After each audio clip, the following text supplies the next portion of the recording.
Chapter 7. How to use the body language of your head and face to your advantage. If you want to use your body to make a good impression, you will need to watch how your body reacts in certain situations or to certain emotions. You also need to pay attention to how you look. For example, if you are heading to a meeting and would like to make a good impression, you would like to make sure that your hair is groomed properly. You also need to pay attention to how your facial features may be communicating what you don't want to reveal in a specific situation. You may want to make a good impression on someone by appearing to be confident, but the slight pulling back of the muscles around your mouth could reveal that you are actually quite nervous. Pay attention to what happens when you grimace. You are probably raising your eyebrows while doing this, which could reveal how uncomfortable you are in a specific situation.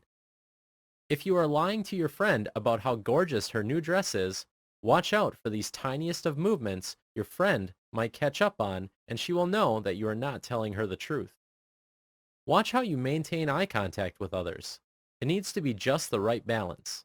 You don't want to be constantly staring at them and making them feel uncomfortable. You also don't want to be avoiding eye contact for the larger part of the conversation and make them feel as if you are disinterested in their opinion. Also watch eye movements that could indicate boredom or sarcasm, or that you think little of their opinion. As you smile, make sure the smile can be seen in your eyes too. A twinkle in the eye puts other people at ease instantly, and they consider you a friendly and likable person. You also need to pay attention to what you habitually do with your chin and neck. A chin jutting out could indicate obstinacy or arrogance. You may not be like this, but if it is a habit of yours, try to control this. You don't want to appear arrogant in a friendly meeting.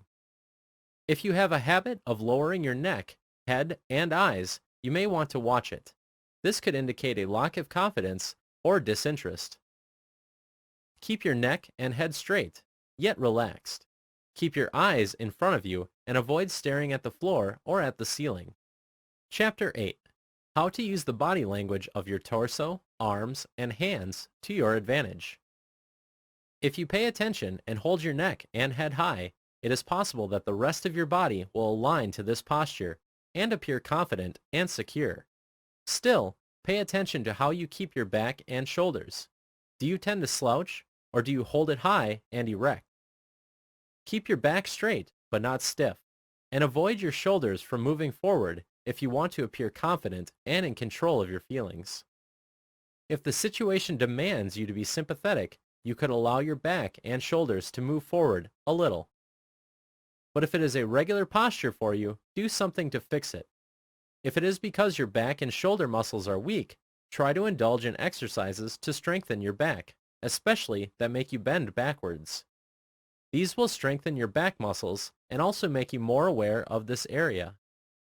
A good posture not only perceived as a sign of confidence by others, but it also makes you feel good about yourself.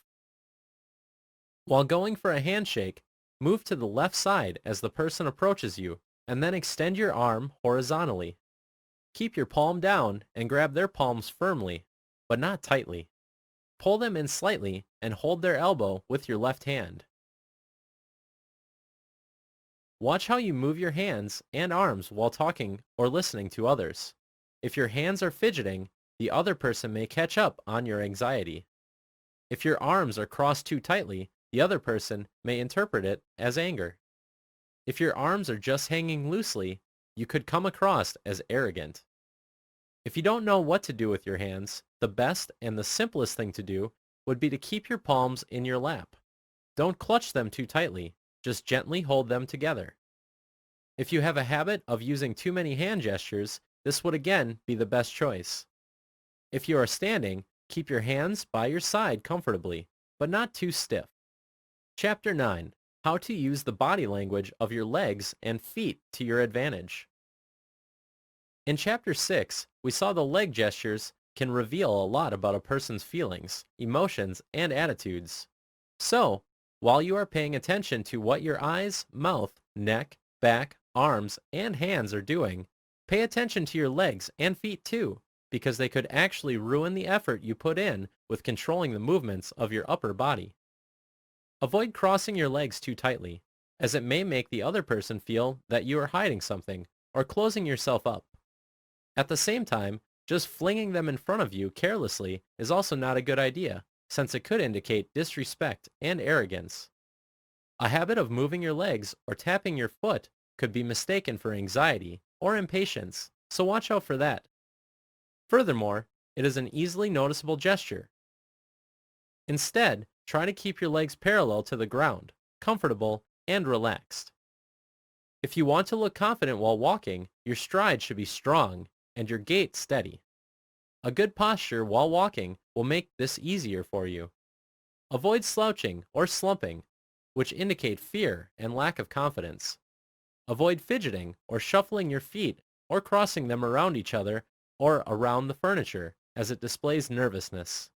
Chapter 10. Some other tips to appear confident and make a good impression. Speak with confidence and emphasize your points by beating with a finger or a palm. You could even use a fist to do this, but do keep in mind this is quite aggressive and should only be used when the situation demands it. Avoid talking incessantly without any pauses. Pause in the middle and look around at the group. Gaze into other people's eyes or stand confidently without saying anything for a few seconds. There is no harm in emoting, but it should be done at the right place and the right moment. If you want to show emotion and yet indicate you are in control, bite your lower lip. To show interest in what the other person is saying, turn your head and torso towards them. Face them directly and maintain eye contact as much as appropriate. You could also show interest by leaning forward and tilting your head. Make them feel that you are actually listening to them. Hold your head still and upright and your chin level to show confidence. Express your emotions using your body parts, but don't overdo it. Smile, especially with your eyes. Appear natural, not as if you are concerned that one or more of your body parts is revealing a little too much. Lack of fear is at the root of confidence, so don't feel intimidated or threatened by anyone. This will show up in your body language automatically.